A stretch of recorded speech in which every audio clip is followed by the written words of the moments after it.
Kami minta kepada Mabes Polri, Bareskrim, jangan ragu, jangan bimbang, segera tetapkan tersangka dan segera ditangkap dan diadili Panji Gumilang ini karena perusak pendangkalan agama yang sudah jelas-jelas nyata ya atas fatwa MUI, tim investigasi Provinsi Jawa Barat. Ini sudah jelas dan tegas. Kemarin sudah diberikan rekomendasi fatwanya. Saya kira mudah-mudahan Bareskrim dan Mabes Polri tidak ragu lagi, kami masyarakat Indramayu dan santri seluruh Jawa Barat dan Indonesia mendukung penegakan hukum atas yang dilakukan oleh Mabes Polri. Dalam proses penyidikan itu tentunya penyidik harus betul-betul berhati-hati ya, cermat dan tidak untuk memenuhi ekspektasi publik ya, akan menyulitkan apabila tersangka melakukan class action atau melakukan gugatan terhadap penyidik ya. Jadi di sini saya tadi sudah mengikuti dan mendapatkan juga informasi bahwa telah diperiksa 19 orang saksi itu dari 2 laporan polisi ya, menyangkut penistaan agama, kemudian ujaran kebencian, kemudian menyebarkan berita bohong, dan kalau tidak salah kemarin juga dari gelar perkara tambahan ada pasal membuat keonaran ya, yaitu pasal 14 Undang-Undang Nomor 1 Tahun 46. Telah mengajukan gugatan perbuatan melawan hukum terhadap Bapak Profesor Dr. Mahfud MD yang akan disidangkan oleh majelis hakim yang telah ditunjuk oleh Ketua Pengadilan Negeri Jakarta Pusat pada tanggal 31 Juli 2023. Materi gugatannya adalah perbuatan melawan hukum, di mana menurut penggugat dalam petitumnya juga meminta kepada pengadilan untuk menghukum tergugat dengan ganti rugi in material Rp5 dan material 5 triliun.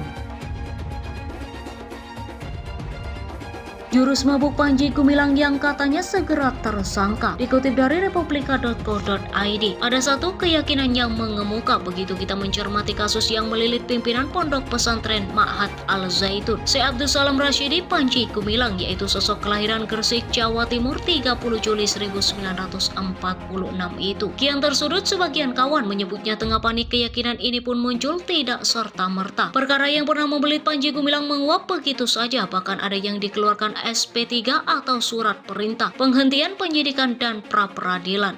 Kasus itu adalah dugaan pelecehan seksual dengan korban berinisial K, yang belakangan cuplikan videonya viral di media sosial. Sumber kuat di Polres Indramayu enggan mengungkapkan alasan dibalik SP3 kasus itu. Dalam pertemuan langsung penulis dengan sejumlah tokoh Ormas Islam Indramayu, Juni lalu muncul keresahan tentang adidaya adik kuasa Panji Gumilang yang seolah tak tersentuh hukum. Hal ini pula yang membuat mereka enggan terlibat lebih jauh dengan urusan Al-Zaitun meski nurani mereka memberontak. Pesimis hukum mampu menembus pimpinan Al-Zaitun. Terlebih selama puluhan tahun Al-Zaitun berdiri, lembaga tersebut dan Panji Gumilang menurut pengakuan mereka selalu menutup diri, tak pernah membuka komunikasi dan pergaulan dengan tokoh dan ormas Islam di Indramayu. Tapi kesaktian Panji Gumilang itu dulu, meski ada sebagian orang yang mengaitkannya dengan backing kuat Panji Gumilang. Saya enggan berspekulasi lebih jauh, kendati penulis mendapatkan input sejumlah informasi kuat tentang Hayden Al-Zaitun. Yang jelas kembali ke keyakinan penulis, Panji Gumilang sedang terpojok. Saya mencatat setidaknya ada 3 bukti kuat keterpojokannya, yaitu pertama melalui kuasa hukumnya Hendra Effendi melaporkan Anwar Abbas ke PN Jakpus pada Kamis 6 Juli 2023. Panji juga melayangkan gugatan pada MUI sebagai lembaga. Hendra mengatakan Anwar Abbas dan MUI diduga melanggar hukum dengan melontarkan tuduhan hanya berdasarkan dari potongan video di media sosial Panji Gumilang yang mengaku sebagai komunis. Hendra Effendi menyebut kerugian material yang dialami kliennya senilai 1 triliun rupiah. Dia pun menuntut ganti rugi imaterial sekitar 1 triliun rupiah dan akan melaporkan Anwar Abbas ke pihak kepolisian. Kedua, mengundang wartawan hadir untuk melakukan wawancara di lingkungan Al-Zaitun dan atau melakukan tatap muka dengan wawancara senior Andi F. Noya. Beberapa kali Panji Gumilang terlihat melakukan wawancara dengan awak media di area Al-Zaitun. Al-Zaitun mencuat beberapa bulan lalu, bahkan kecenderungan Panji Gumilang adalah menghindari mereka. Penulis menyaksikan sendiri betapa Panji Gumilang yang menggubris doorstop untuk wawancara wawancara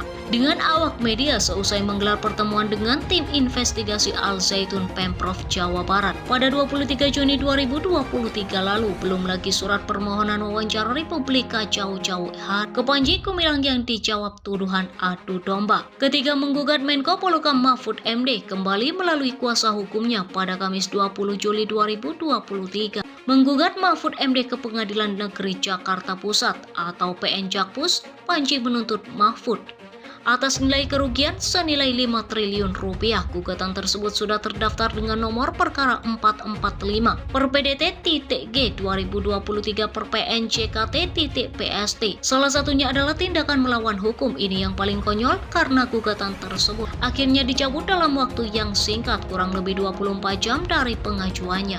Babak baru kasus hukum Panji Gumilang akan bergulir.